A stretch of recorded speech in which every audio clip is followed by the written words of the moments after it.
오늘 본문은 사실 우리에게 굉장히 익숙한 본문이죠. 그래서 우리 지난 주일에도 성찬했습니다. 지난 주일에도 교회 설립 감사주일이라 우리 함께 성찬을 했었는데, 교회에서 성찬을 하게 되면 사실 거의 듣게 되는, 나누게 되는 본문이 바로 오늘 본문이에요. 그래서 특히 이제 23절부터 29절까지는 거의 이제 성찬에 대한 어떤 초청, 그리고 회개에 대한 권면, 이런 얘기를 할 때, 성찬을 할 때마다 꼭 읽게 되는 이제 그런 이제 성경 구절입니다. 그런데 그렇다고 해서 오늘 본문이 이제 이렇게 우리에게 익숙하다고 해서 오늘 본문을 펼쳐 읽고 묵상하면서 이 성찬이라는 주제로 사실 바로 뛰어들어가게 되면 바울이 오늘 본문을 기록하게 된 어떤 맥락이나 주제를 좀 우리가 놓칠 수가 있어요. 그래서 이 바울은 단순히 성찬에 대해서 이렇게 신학적으로 설명하거나 아니면 우리가 교회에서 성찬할 때 사용할 수 있는 어떤 성경 구절을 제공하기 위해서 이 본문을 기록한 건 아니거든요. 그러니까 바울이 이 본문을 기록하면서 성찬이라는 얘기를 함께 하게 된 어떤 바울의 의도와 맥락이 있거든요. 그걸 좀 폭넓게 볼 필요가 있습니다. 고린도 교회에 이 성찬과 관련된 문제가 사실 하나 있었거든요. 그래서 오늘 본문의 20절에서 21절 보시면, 그런즉 너희가 함께 모여서 주의 만찬을 먹을 수 없으니 이는 먹을 때에 각각 자기의 만찬을 먼저 갖다 먹으므로 어떤 사람은 시장하고 어떤 사람은 취함이라, 이렇게 얘기합니다. 그러니까 당시 고린도 교회에서 하던 성찬은 아마 지금 우리가 교회에서 하고 있는 성찬이랑 좀 달랐던 것 같아요. 차이가 좀 있었던 건데, 성도들이 각자 이렇게 식사를 가져와서 함께 이렇게 나눠 먹는 실제 식사랑 연결이 좀 돼 있었던 것 같습니다. 그런데 문제가 뭐였냐면, 어떤 사람들은 일찍 와서 이제 먼저 배부르게 먹고, 어떤 사람들은 늦게 와서 제대로 먹지도 못하는 상황이 벌어진 거예요. 그러니까 누구는 배부르고 누구는 배고프고 이렇게 된 거죠. 오는 순서에 따라서. 그러니까 바울이 22절에 이렇게 얘기하는 거예요. 너희가 먹고 마실 집이 없느냐? 먹고 싶으면, 또 마시고 싶으면 집에서 먹고 집에서 마시면 되지 왜 교회까지 와가지고 이런 문제를 일으키냐, 이렇게 지적을 했다는 거예요. 얘기하다 보니까 이 당시 교회에도 진짜 별일이 다 있었던 거예요. 굉장히 참 이런 게 문제가 될 건가, 이런 생각이 들기도 하지만, 그런데 이 문제가 가지고 있는 어떤 근원이, 이런 문제가 일어나게 되는 원인이 단순히 식탐이 아니거든요. 그러니까 누군가는 빨리 먹고 싶고 누군가는 늦게 먹게 되어서 단순히 식탐 때문에 일어나는 문제가 아니었어요. 22절을 계속 읽어보면 바울이 이렇게 얘기합니다. 너희가 먹고 마실 집이 없느냐? 그리고 나서 너희가 하나님의 교회를 업신여기고 빈궁한 자들을 부끄럽게 하느냐? 내가 너희에게 무슨 말을 하랴? 너희를 칭찬하랴? 이것으로 칭찬하지 않노라, 이렇게 얘기합니다. 그러니까 결국은 누군가 교회에 먼저 와서 배부르게 먹고 먼저 마셔서 취하는 이 행동이 나중에 와서 못 먹고 못 마시는 사람들, 빈궁한 자들을 부끄럽게 하는 그런 상황이었다는 거예요. 이게 좀 느낌이 달라지죠? 그러니까 사실 여기에는 당시의 어떤 로마의 그 계급적인 상황과 차별이 내재되어 있는 겁니다. 그러니까 당시에는 이 신분제도에 따른 차별이 굉장히 분명했기 때문에 같은 집에 살아도 밥을 먹으면서 신분에 따라서 먹는 공간이 나뉠 정도였어요. 같이 겸상을 하지 않았다고요. 그러니까 집주인이나 신분이 높은 사람들은 식당 내부에서 여유롭게 함께 모여서 이렇게 착 기대가지고 맛있게 맛있는 음식을 먹고, 그렇지 않은 어떤 노동자들이나 노예들은 거기에 들어가지도 못하고 집 마당이나 뜰에서 급하게 식사를 해야 했습니다. 이게 당시 로마 시대의 어떤 계급이었다는 거예요. 구분도 분명하고 그 구분에 따른 어떤 차별도 분명했다는 거예요. 먹는 문제를 가지고도. 그런데 그걸 교회까지 끌고 들어온 거예요. 그러니까 먼저 온 부유한 사람들은 원래 이제 자기들이 집에서 하던 대로 자기들이 가져온 거 마음껏 먹고 마음껏 취하고 이런 걸 한 거예요. 교회까지 가지고 들어온 거예요, 그거를. 그런데 생업 때문에 일하다가 늦게 올 수밖에 없는 어떤 빈궁한 성도들, 바울의 표현에 따르면 빈궁한 성도들은 밖에다 세워놓고 남은 거 겨우겨우 얻어먹게 한 겁니다. 이런 상황이 지금 벌어졌던 거예요. 고린도 교회 안에. 이게 단순히 의도 없이 벌어진 일일까요? 이게 단순히 배고파서 이렇게 된 거다, 어쩔 수 없었다, 아니겠죠.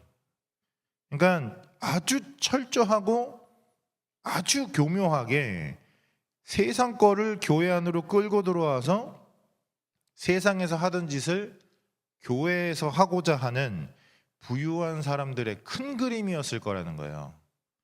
밖에서 하는 걸 교회 안으로 가지고 들어온 거예요, 지금. 그러니까 먹는 걸 가지고 마음속으로 그런 생각하는 거예요. 나는 너네랑 달라, 이렇게. 나는 너네랑 달라. 나는 너네랑 한솥밥 먹을 수 없다. 그러니까 여러분들 기억하시잖아요. 고린도전서 시작하면서부터 바울이 지적했던 고린도 교회의 문제가 뭐였죠? 파당이었잖아요. 파당과 분쟁에 대해서 바울이 지적했다고요. 그러니까 그렇게 처음부터 그 얘기를 했던 바울이 이걸 그냥 둘 리가 없죠. 그러니까 오늘 본문에서도 이렇게 지적하면서 시작하는 거예요. 내가 명하는 이 일에 너희를 칭찬하지 아니하나니, 분명하게 비난하는 거거든요. 이렇게 하면 안 돼. 이는 너희의 모임이 유익이 못되고 도리어 해로움이라.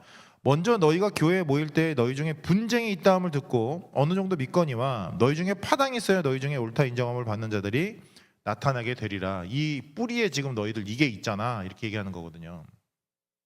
절대로 이 일에 대해서 좋은 말 할 수 없다. 오히려 너희들 지금 복음에 해로운 짓 하고 있다. 서로 파당을 지어서 자기들이 옳다고 분쟁하는 그 꼴이 어떻게 교회일 수 있는가. 지금 바울이 이렇게 얘기하는 겁니다. 그러니까 이 문제가 지금 이 성찬 얘기의 배경에 깔려 있는 거예요.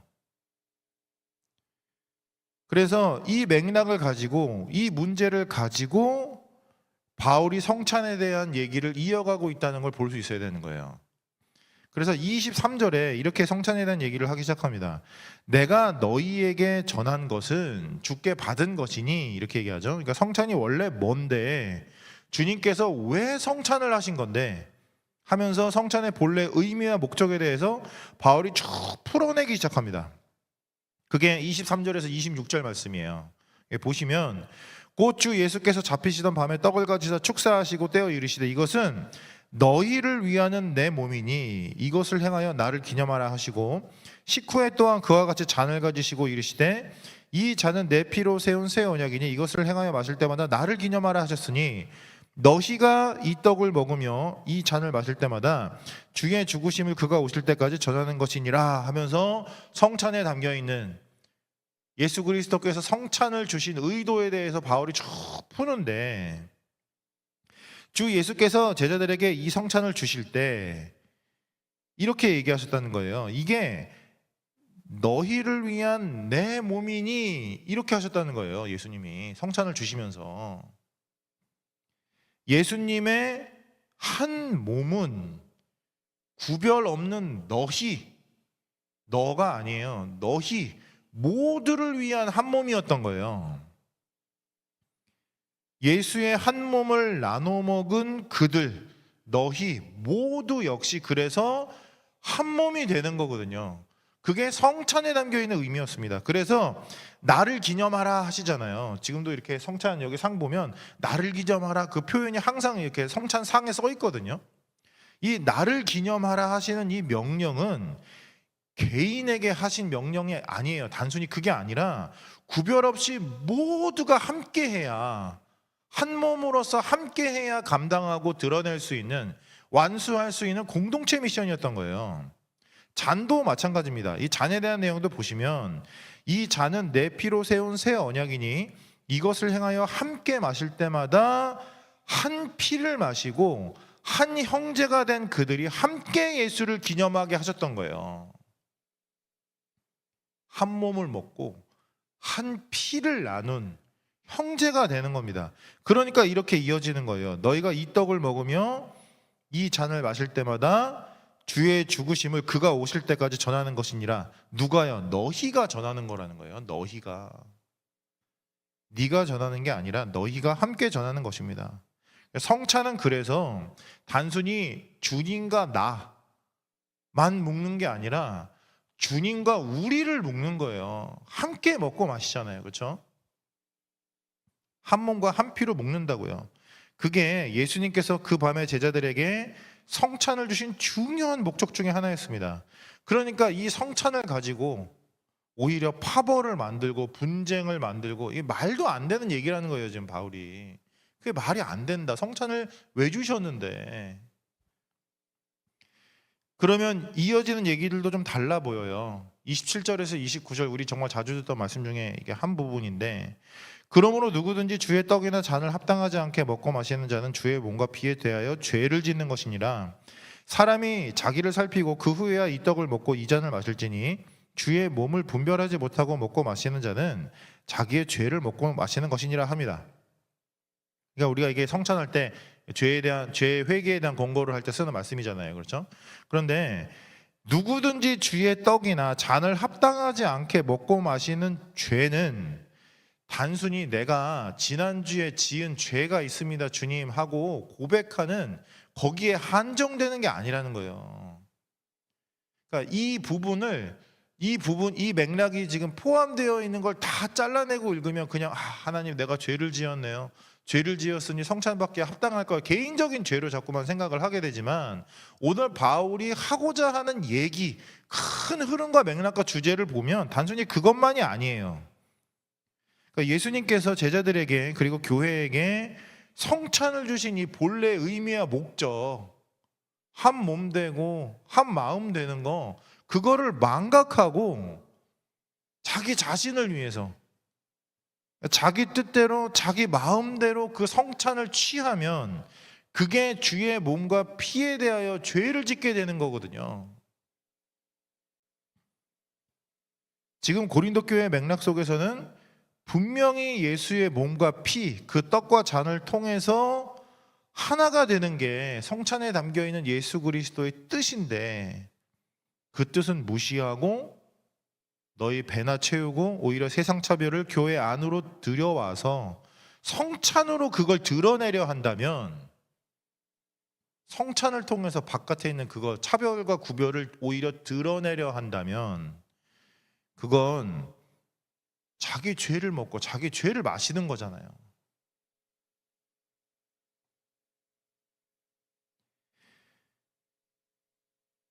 이런 고린도 교회를 향한 바울의 요청이 굉장히 분명합니다. 분명하게 얘기해요. 뭐라고 얘기하냐면 33절부터 이렇게 얘기하죠. 그런즉 내 형제들아, 먹으러 모일 때에 서로 기다리라. 만일 누구든지 시장하거든 집에서 먹을지니 이는 너희의 모임이 판단받는 모임이 되지 않게 하려 함이라 합니다. 그러니까 서로 기다리라 합니다. 그러니까 기다렸다가 함께 먹으라는 거예요. 이게 굉장히 심플해 보이죠, 그렇죠? 굉장히 심플해 보이고, 사실 지금까지 바울이 성찬이라는 주제를 가지고 막 고린도 교회의 문제를 폭로했던 내용들에 비하면 사실 지금 바울이 하고 있는 명령이 굉장히 초라해 보일 수 있어요. 서로 기다리라 하는 것이. 그런데 사실은 이 보이는 것보다 이 명령은 굉장히 그 당시에 도전적인 요청이었을 거예요. 단순히 이게 그들의 식탐 때문에 일어난 문제가 아니듯이 이 요청도 단순히 식탐을 제어하라 라는 얘기가 아니기 때문이에요. 단순히 좀 배고픈 거 참고 좀 같이 좀 먹어라, 이 정도 얘기가 아니기 때문에 이 명령이 쉽지 않은 거예요. 그러니까 그 당시에 있었던 로마 제국의 계급 제도, 그 경계와 차별, 잘 사는 사람 먼저 먹고 못 사는 사람 나중에 먹는 이 경계와 차별을 뛰어넘으란 얘기거든요. 서로 기다리는 걸 통해서 그거 부수라는 거예요. 예수 그리스도의 복음으로 그 당시에 내재되어 있던 폭력과 불평등을 뒤집어 엎으라는 겁니다. 온 세상 사람들이 다 그렇게 먹고 다 그렇게 사는 것 같아도 너희는 그러면 안 돼, 이렇게 얘기하는 거거든요. 그거 뒤집어 엎어. 그게 복음이야. 온 세상 사람들이 먹는 걸 가지고 구분하고 차별해도, 어디서 먹는지, 먼저 먹는지, 뭘 먹는지 이런 걸 가지고 사람들 구별하고 차별하는 것 같아도, 예수 그리스도 안에서 성도들은 오히려 먹는 걸 통해서 하나가 돼야 되는 거예요.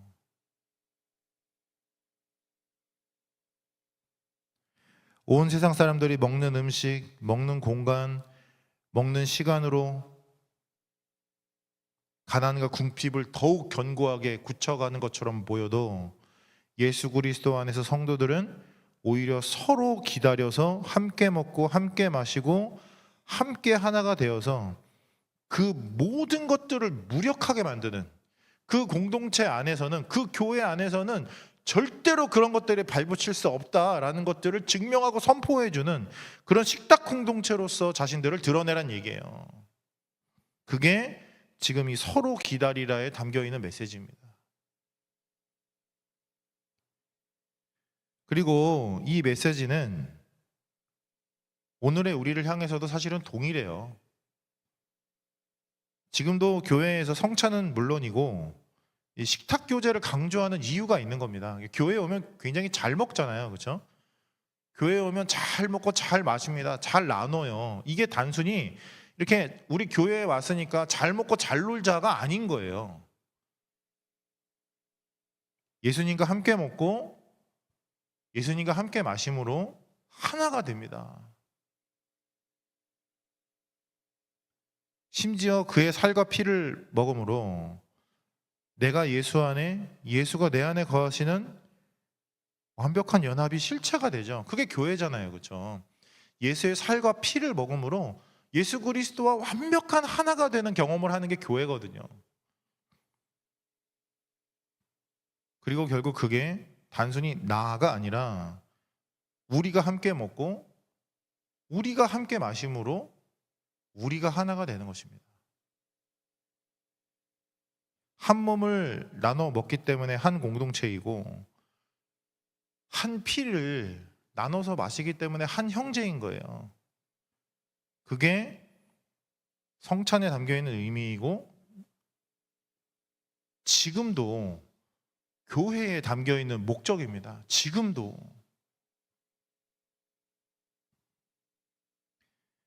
그럼에도 불구하고 세상의 어떤 경계와 차별, 사실 저희가 뭐 로마 시대 얘기를 막 하긴 했지만 로마 시대에만 그게 있었던 게 아니잖아요. 지금도 그게 있다고요.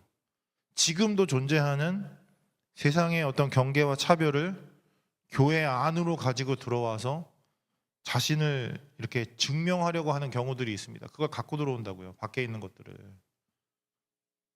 교회 안에서 자꾸 그걸 합니다. 밖에서 하던 걸 자꾸 교회 안에서 하려고 해요. 하지만 그건 성찬의 의미도 교회의 목적도 우리의 사명도 아닙니다. 그걸 하라고 우리에게 주신 교회가 아니고 그걸 하라고 우리에게 주신 성찬이 아니거든요. 오히려 예수 그리스도 안에서 하나가 된 교회의 연합을 가지고 세상 안으로 들어가서 그걸 증명해야죠.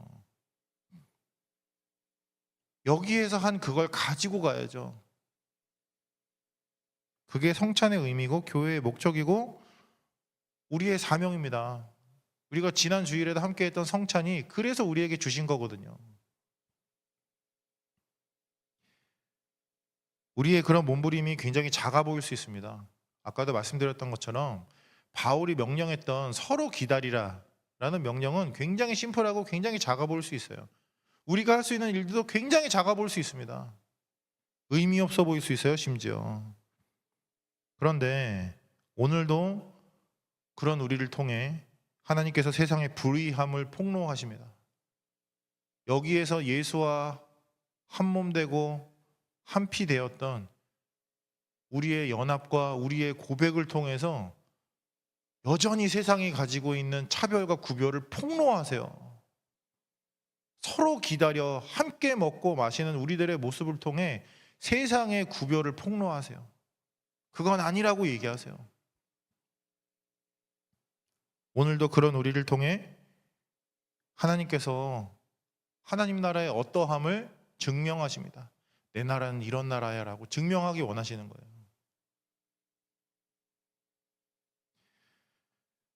오늘 이 본문의 은혜를 따라서 각자의 어떤 자리와 위치에서, 우리 지난주에도 그런 얘기 나눴었잖아요, 그죠? 각자의 자리에서 우리를 부르셨잖아요. 그 자리에서 예수 그리스도와 하나 된 차별 없는 공동체의 그 은혜와 능력을 마음껏 드러내실 수 있기를 소망합니다. 그게 오늘 우리가 부름받은 이유이고 교회가 된 목적이고 주님께서 그 밤에 성찬을 주신 의미입니다. 그 모든 것들이 우리가 살아내는 하루를 통하여 성취되고 선포되고 증명될 수 있기를 진심으로 소망합니다. 우리 같이 기도할까요?